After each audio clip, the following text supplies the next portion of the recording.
बहुत समय पहले की बात है। एक साहूकार के 7 बेटे और उनकी एक बहन करवा थी। सभी सातों भाई अपनी बहन से बहुत प्यार करते थे, यहाँ तक कि वे पहले उसे खाना खिलाते और बाद में स्वयं खाते थे। एक बार उनकी बहन ससुराल से मायके आई हुई थी। शाम को भाई जब अपना व्यापार व्यवसाय बंद कर घर आए तो देखा उनकी बहन बहुत व्याकुल थी। सभी भाई खाना खाने बैठे और अपनी बहन से भी खाने का आग्रह करने लगे, लेकिन बहन ने बताया कि आज उसका करवा चौथ का निर्जल व्रत है और वह खाना सिर्फ चंद्रमा को देखकर उसे अर्घ देकर ही खाएगी। चूंकि चंद्रमा अभी तक नहीं निकला है, इसलिए वह अभी भूख प्यास से व्याकुल हो उठी है। सबसे छोटे भाई को अपनी बहन की हालत देखी नहीं जाती। पीपल के पेड़ पर एक दीपक जलाकर चलनी की ओट में रख देता है।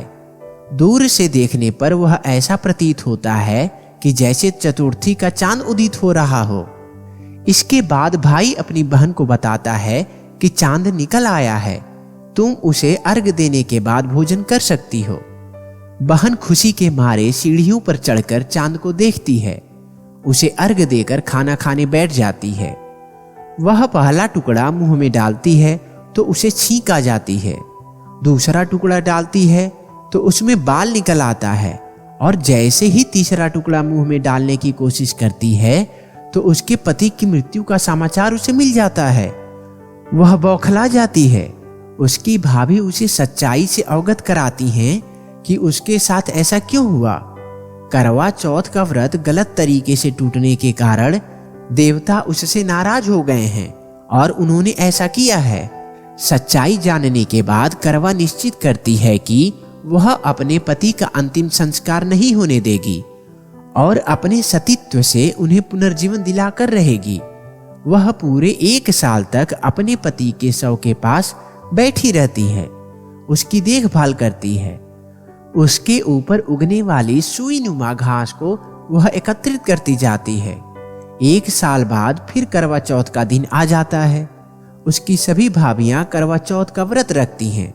जब भाभियां उससे आशीर्वाद लेने आती हैं तो वह प्रत्येक भाभी से यम सुई ले लो, पिय सुई दे दो, मुझे भी अपनी जैसी सुहागिन बना दो, ऐसा आग्रह करती है।